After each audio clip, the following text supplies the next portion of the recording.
Hello student, कैसे हैं आप सब। एक बार पुनः आप सभी का आपके अपने चैनल शिव कोचिंग क्लासेस पर स्वागत है। क्लास 12th मैथ्स एनसीईआरटी में एक्सरसाइज 4.4 चल रहा है। इसके पहले पार्ट 1 पार्ट 2 मैंने अपलोड कर दिए हैं, जो कि प्लेलिस्ट में आपको मिल जाएंगे। यदि आप क्रम से पढ़ाई कर रहे होंगे तो डेली आप लोग देख सकते हैं। ठीक है, तो चलिए स्टार्ट करते हैं। और आज के लगभग 5 महत्वपूर्ण प्रश्न करेंगे, 5 से 6 भी हो सकते हैं। ठीक है, तो चलिए देखते हैं। यदि आप पहली बार आए तो चैनल को सब्सक्राइब जरूर कर लेना, बेल आइकन प्रेस कर लेना, क्योंकि इसी प्रकार के हम वीडियो आपके लिए एजुकेशनल संबंधित लाते रहते हैं। तो चलिए देखते हैं आज का पहला क्वेश्चन। क्वेश्चन दे के रखा है, सिद्ध कीजिए कि जो आपके पास एक सारणिक है, इस सारणिक का मान 0 है। ठीक है, हमको संक्रिया के माध्यम से संक्रिया लगाकर इसका वैल्यू 0 प्रूव करना है। ठीक है, आपके पास a minus B, B minus C, C minus C है। हम इनमें संक्रिया लगाएंगे और 0 प्रूव करना है। ठीक है, बहुत छोटा सिंपल है। सबसे पहले आपको लिखना है हाल में लेफ्ट हैंड साइड। ठीक है, क्या करना है, लेफ्ट हैंड साइड लिख लेना है कि लेफ्ट हैंड साइड कितना है, a minus B, B minus C, C minus A. ठीक है, फिर यहाँ पे b minus C, C minus A और a माइनस बी है। तो ये आपके पास 3 पंक्ति और 3 स्तंभ के आपके पास सारणिक है। इसमें हम एक संक्रिया लगाने वाले हैं। कौन सा संक्रिया, यदि इन तीनों को जोड़ दिया जाए तो यहाँ पे 0 आ जाएगा। अर्थात C1 के लिए लिखेंगे, है ना, C1 plus C2 plus C3 लेकर के। क्लियर है ना। चलिए देख लेते हैं, संक्रिया लगाएंगे। C1 में लिखना है C1 plus C2 plus C3 को जोड़ करके। तो एक संक्रिया लगाएंगे जो लास्ट में लिख देंगे। जोड़िए, यहाँ पर आपके पास a माइनस बी है प्लस b माइनस सी हो जाएगा प्लस c माइनस ए हो जाएगा। इन तीनों को जोड़ रहे हैं। यहाँ पर b माइनस सी है प्लस c माइनस ए हो जाएगा प्लस a माइनस बी हो जाएगा। इसके बाद c माइनस ए हो जाएगा प्लस a माइनस बी हो जाएगा प्लस b माइनस सी हो जाएगा। यहाँ पर कितना है, b माइनस सी है, c माइनस ए है, a माइनस बी है। क्लियर। फिर यहाँ पर c minus A, a minus B और b माइनस सी है। ये आपके पास सारणिक है, तो ये सारणिक। ठीक है, क्लियर। चलिए अब आपके पास यहाँ पर देखा जाए तो a से a कटेगा, b से b और c से c, कुल मिलाकर 0 आएगा। यहाँ भी 0 आएगा और यहाँ भी 0 आएगा। ये b माइनस सी, सॉरी यहाँ पर संक्रिया लगाना है। कौन सी संक्रिया हमने लगाया था, लिख देते हैं। ठीक है, संक्रिया C1 के लिए लगाया था हमने C1 plus C2 plus C3 से, ये संक्रिया हमने लगाया था। क्लियर। तो यहाँ पर b माइनस सी है और c माइनस ए है, a माइनस बी है। यहाँ पर देखा जाए c minus A, a minus B और b माइनस सी, ये आपका हो गया सारणिक। क्लियर। अब देखिए यहाँ पर यदि देखा जाए तो C1 के सभी अवयव 0 हैं, अर्थात इसका मान भी कितना हो जाएगा, 0, जो कि राइट हैंड साइड के बराबर है। यहाँ पर आपको कोष्टक में लिख लेना है कि C1 के सभी अवयव, C1 के सभी अवयव क्या हैं, शून्य है। क्या है स्टूडेंट, तो शून्य है। और जब C1 के सभी अवयव शून्य है तो इसका प्रसार भी कितना होगा, 0 होगा। तो पहला क्वेश्चन वेरी सिंपल है, इजी है। हमने कुछ नहीं किया, संक्रिया C1 plus C2 plus C3 तीनों को जोड़ दिया हमने। कोशिश यही करते हैं कि संक्रिया के माध्यम से कम संक्रिया लगाना पड़े और आसानी से हल हो जाए। अभी एक स्टूडेंट ने पिछले कमेंट में कहा था कि सर मुझसे संक्रिया लगाते नहीं बनती है। तो ये आपके प्रैक्टिस के ऊपर है। ठीक है, जितना आप प्रैक्टिस करोगे तो आपसे संक्रिया बनेगा। अधिक से अधिक क्वेश्चन करा रहा हूं ताकि आपको दिक्कत ना हो। तो चलिए देख लेते हैं दूसरा क्वेश्चन। दूसरा क्वेश्चन है, आप देख सकते हैं, सिद्ध करना है। ठीक है, 0 के बराबर ये सारणिक है। तो अपन क्या करेंगे, लेफ्ट हैंड साइड लेकर चलेंगे, या तो इसको डेल के इक्वल मान लेंगे कि डेल इक्वल इतना है और हम प्रूव कर देंगे 0 के बराबर, या कि हम लेफ्ट हैंड साइड लेकर चलेंगे और प्रूव कर देंगे राइट हैंड साइड। ठीक है, तो चलिए हल करते हैं। हम लेफ्ट हैंड साइड मानकर चलते हैं कि हमारे पास लेफ्ट हैंड साइड कितना है, 1 है, बी सी है, इसके बाद कितना है, ए बी प्लस सी है। तो ये आपके पास लेफ्ट हैंड साइड है। ठीक है, अब इसको करना क्या है कि सबसे पहले ए का मल्टीप्लाई कर दीजिए इसके अंदर। तो मल्टीप्लाई करने के बाद आपके पास 1 आ जाएगा, यहाँ पर बी सी आ जाएगा, यहाँ पर ए बी प्लस ए सी हो जाएगा, ए बी प्लस ए सी हो जाएगा। यहाँ पर 1 रहेगा, यहाँ पर सी ए रहेगा, यहाँ पर कितना हो जाएगा, बी सी प्लस बी ए हो जाएगा। ठीक है, फिर यहाँ पर 1 रहेगा और यहाँ पर ए बी रहेगा, इसका मल्टीप्लाई कर दें तो सी ए प्लस सी बी हो जाएगा। क्लियर, ये आपके पास हो गया कंप्लीट, इतना हो गया। अब हमको करना क्या है कि ए बी है और ये बी सी है और ये सी ए या ए सी है। तो कुल मिलाकर इसको इससे जोड़ दें, इसको इससे जोड़ दें, इसको इससे जोड़ दें, तो हमारे पास एक पंक्ति में A B plus B C plus C A आ जाएगा। क्लियर। तो एक संक्रिया लगाने वाले हैं, कौन सी संक्रिया लगेंगी, तो C3 के लिए लगाएंगे, मतलब तीसरे के लिए लगाएंगे, और तीसरे में दूसरे को जोड़कर लगाएंगे। ठीक है, तो यहाँ पर 1 1 रहने दीजिए, 1 1 रहने दीजिए। यहाँ पर BC है और CA है और AB है, रहने दीजिए। यहाँ पर इसको जोड़ेंगे तो आ जाएगा AB प्लस ये आपके पास BC है ही है, और यहाँ पर CA पहले से ऑलरेडी है, और यहाँ पर भी AB plus BC plus CA आएगा। कुल मिलाकर जोड़ने पर आप देख सकते हैं, और यहाँ पर भी AB plus BC plus CA आएगा। अब हमने कौन सी संक्रिया का यूज किया, तो यहाँ पर हमने एक संक्रिया लगाया था, C3 के लिए लगाया था, C3 पे C2 को जोड़कर, तो ये हमने संक्रिया लगाया था, इसलिए हमने यहाँ पर लिख दिया। ये संक्रिया का प्रयोग किए थे। अब हमको ध्यान नहीं देना है कि AB plus BC plus CA पूरे कॉलम में ही, मतलब पूरे स्तंभ में ही है, तो हम AB plus BC plus CA क्या ले लें, उभयनिष्ठ ले लें। तो यहाँ बचेगा 1 1 1। हम C3 से, मतलब तीसरे स्तंभ से हम क्या कॉमन ले रहे हैं, AB plus BC plus CA common ले रहे हैं। यहाँ पर BC बचेगा, यहाँ पर CA बचेगा, यहाँ पर AB बचेगा, यहाँ पर 1 1 1। ये हो गया आपका कंप्लीट। अब स्टूडेंट ध्यान ये देना है कि यदि किसी पंक्ति या कॉलम, मतलब दो पंक्तियां या दो कॉलम यदि समान है, उसके अवयव समान है, तो उसका प्रसार कितना होता है, 0 होता है। तो यहाँ पर आप देख सकते हैं कि दो आपके पास जो स्तंभ है C1 और C2, उनके अवयव समान है, और यदि अवयव समान है तो उसका मान कितना हो जाएगा, 0 हो जाएगा। कुल मिलाकर AB plus BC plus CA into हो जाएगा 0। ठीक है, ऐसा क्यों, क्योंकि C1 बराबर है C3, ये आप लिख सकते हैं। कुल मिलाकर आपका जो सारणिक का मान आया वो 0 के बराबर आ गया, और यही हमको प्रूव करना था, और राइट हैंड साइड बराबर आ गया। देखिए हमने लेफ्ट हैंड साइड लेकर चला था और प्रूव हो गया राइट हैंड साइड।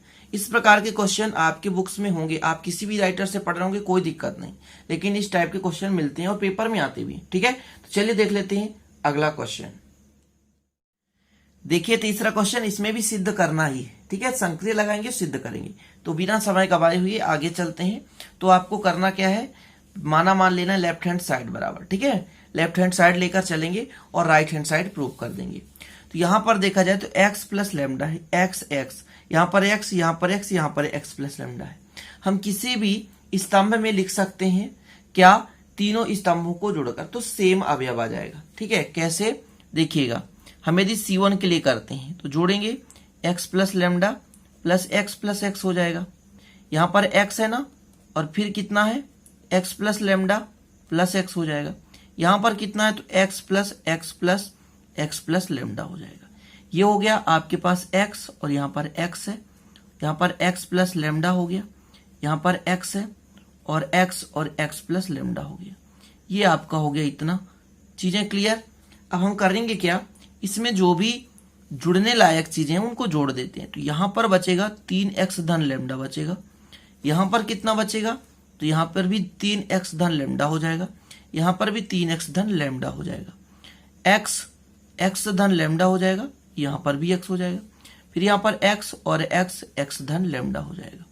इतना क्लियर है, इतना तो कोई दिक्कत नहीं होनी चाहिए। अब यहाँ पर यदि देखा जाए कि 3x धन लैम्डा आपके पास पहले स्तंभ में सभी अवयवों में है, तो इसमें से हम 3x धन लैम्डा क्या कर लेंगे, उभयनिष्ठ ले लेंगे। पर हमने एक संक्रिया लगाया था, उसको हमने लिखा नहीं। एक हमने संक्रिया लगाया था C1 के लिए, C1 plus C2 plus C3 का, ये हमने संक्रिया लगाया था।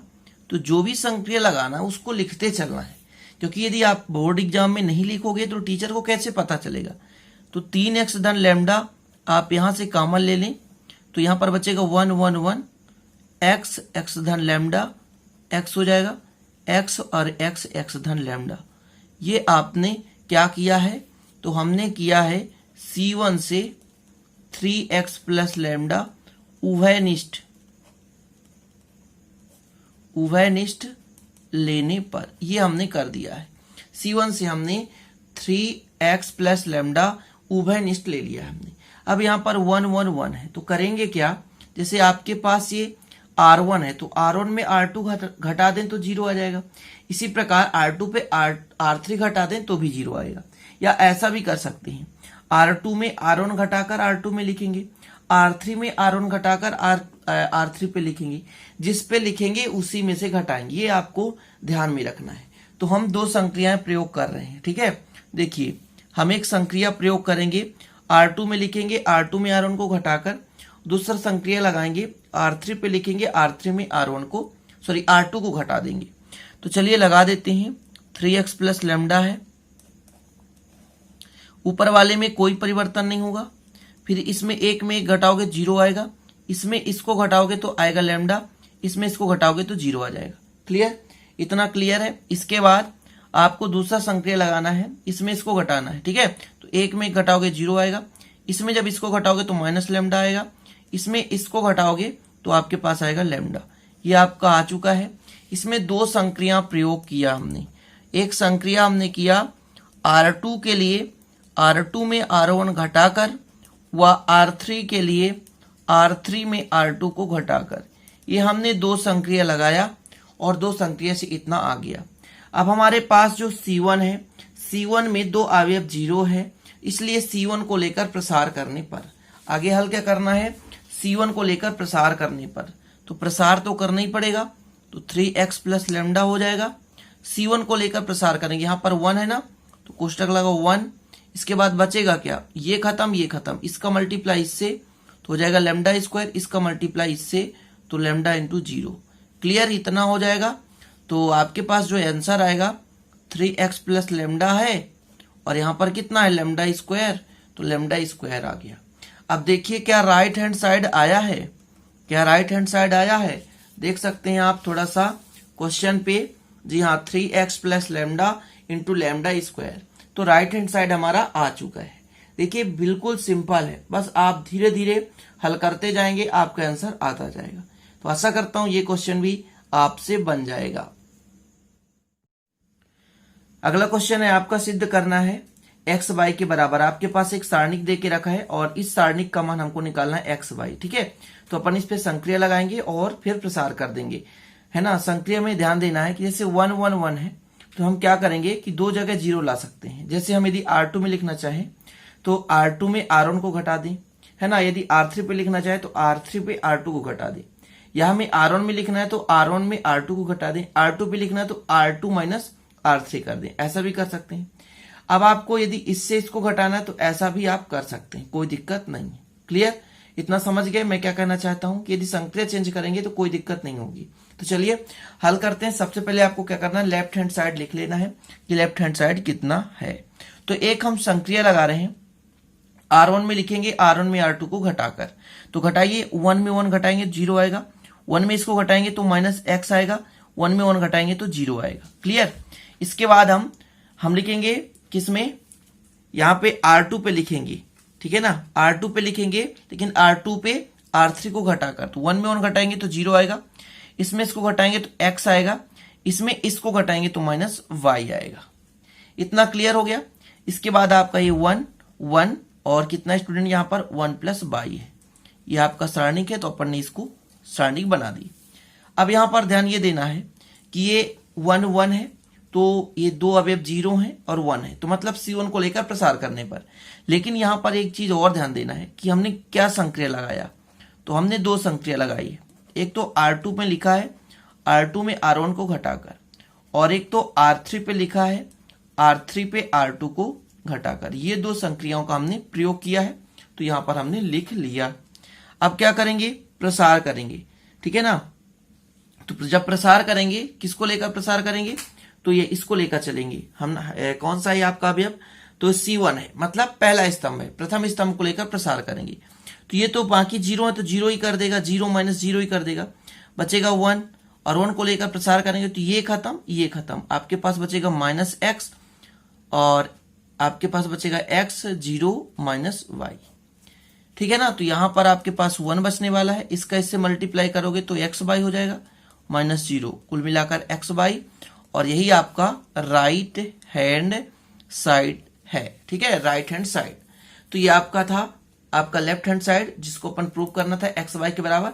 तो देख सकते हैं सिंपल है, हमने दो संक्रिया लगाया। यहाँ पर R2 में लिखा हमने R2 पे R1 को घटाकर, और एक हमने संक्रिया लगाया R3 पे R3 में R2 को घटाकर। तो दो संक्रिया हमने लगाया और हमने प्रूव कर दिया x y, यानी राइट हैंड साइड के बराबर आ चुका है, ठीक है। तो ये आपका कंप्लीट। चलिए देख लेते हैं एक और क्वेश्चन, जो आज का अंतिम क्वेश्चन है। तो आज का ये जो क्वेश्चन है, सबसे छोटा क्वेश्चन है, ठीक है ना। यहां पर ये ध्यान देना है कि 1x x है, 0 sin x sin y, 0 cos x cos y, हमें sin x minus y prove करना है। तो हमने लेफ्ट हैंड साइड लिख लिया ऑलरेडी, ठीक है ना, इसको हमने लिख लिया। अब यहां पर यदि किसी भी, देखिए ध्यान दीजिएगा, किसी भी स्तंभ या किसी भी पंक्ति में यदि दो अवयव 0 है तो उसी को लेकर प्रसार कर देंगे। तो हम यहां पर C1 को लेकर प्रसार कर देंगे क्योंकि ऑलरेडी दो अवयव है। तो यहां पर आप लिख सकते हैं कि C1 को लेकर प्रसार करने पर, C1 को लेकर प्रसार करने पर, ये आपके पास क्या है, स्तंभ है, तो स्तंभ को लेकर प्रसार करने पर, C1 को लेकर प्रसार करने पर, को लेकर प्रसार करने पर, तो देखिए प्रसार करेंगे तो आपका केवल एक बचेगा, और जब एक को लेकर प्रसार करेंगे तो यहां से खत्म, ये खत्म, तो आपके पास बचेगा sin x और sin y बचेगा, यहां पर बचेगा cos x और cos y बचेगा, बाकी तो 0 ही आएगा, कोई दिक्कत नहीं, 0 0 को लेंगे तो 0 ही आएगा। अब यदि यहां पर इसका मल्टीप्लाई इससे कर दें तो sin x cos y हो जाता है, फिर बीच में लगता है माइनस, इसका मल्टीप्लाई इससे कर दें cos x sin y हो गया। क्लियर। अब ये sin a cos b minus cos a sin b, तो sin a माइनस b का सूत्र है, तो sin a minus b x minus y, और यही आपका आ गया राइट हैंड साइड, ठीक है ना, अप्रूव्ड हो गया। क्लियर। तो ऐसा करता हूं ये क्वेश्चन भी आपको समझ में आ गया होगा, सिंपल है। तो आज के लिए इतना ही, ठीक है। और आप लोगों को जिनको भी नोट्स लेना है तो 9685299149 पर, है ना, संपर्क करके फिजिक्स और केमिस्ट्री का नोट्स ले सकते हैं। तो मिलते हैं फिर अगले वीडियो में, तब तक के लिए जय हिंद, वंदे मातरम।